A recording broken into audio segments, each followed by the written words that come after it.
స్థానిక సంస్థలో బీసీలకు 42% రిజర్వేషన్లు ఇచ్చే విషయంలో చిత్తశుద్ధి ఉందని, తమ ప్రయత్నాన్ని తలసాని శ్రీనివాస్ యాదవ్ శంకించాల్సిన అవసరం లేదని బన్సీలాల్పేట్ కాంగ్రెస్ పార్టీ నాయకులు అన్నారు.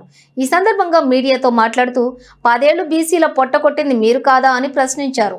మీ 10 ఏళ్ల పాలనలో గుర్తురాని బీసీలు అధికారం కోల్పోయాక గుర్తుకు వచ్చారా అని ఎద్దేవా చేశారు.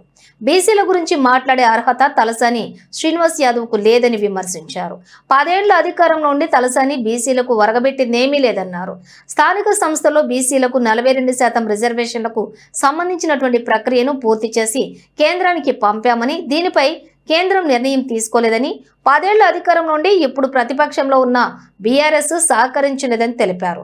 కేంద్రంలోని బీజేపీ, రాష్ట్రంలోని ప్రధాన ప్రతిపక్షం బీఆర్ఎస్ సహకరించకపోయినా బీసీలకు పార్టీ పరంగా 42% రిజర్వేషన్లు ఇవ్వటం ఆ పార్టీ నాయకులకు నచ్చటం లేదన్నారు. ఈ విషయంలో కేంద్రంపై ఒత్తిడి చేయకపోగా బీఆర్ఎస్ నాయకులు సన్నాయి నొక్కులు నొక్కుతున్నారని విమర్శించారు.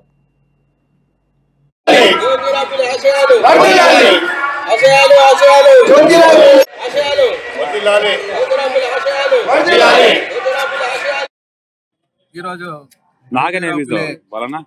వర్ధంతి సందర్భంగా ఆనాడు ఆయన చేసిన కృషి బడుగు బలహీన వర్గాలు అట్టడుగు స్థాయి సమాజాన్ని మేల్కొల్పి విద్యా వ్యవస్థను ముందుకు తీసుకురావడం తన కృషిగా భావించి ఈరోజు ఆయన ఆశయాలు, ఆయన చేసిన గుర్తులు నెమరేసుకుంటూ బీసీ బిడ్డలే కాక మరి ఇతర వర్గాలు కూడా ఆయనను స్మరించుకుంటూ ఆయనకు నివాళులు తెలపడం జరిగింది.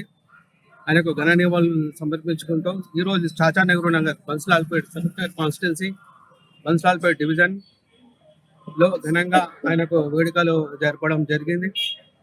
అదేవిధంగా గతంలో అంటే 2 రోజులు 3 రోజుల ముందు కూడా బీసీల గురించి అవాకులు చవాకులు పీల్చడం జరుగుతుంది. మాజీ మంత్రివర్యులు సనత్ నగర్ వారు 10 సంవత్సరాలుగా ఇక్కడ తెలంగాణ గవర్నమెంట్లో కూడా ఉన్నారు. మరి వాళ్ళు ఈరోజు చేయండి, ఇది చేయండి, అది చేయండి. రేవంత్ అన్న 42% చేశారు బీసీ రిజర్వేషన్. ఇప్పుడు దాని గురించి ఏదో ఎన్నోసారి చెప్పడం జరుగుతుంది, అట్లా కాదు ఇట్లా కాదని, రిజర్వేషన్ గురించి బీసీ గురించి ఇంకా అమలు చేస్తలేరు, అది చేస్తలేరని. ముందుకి ఇప్పుడు జెడ్పీసీ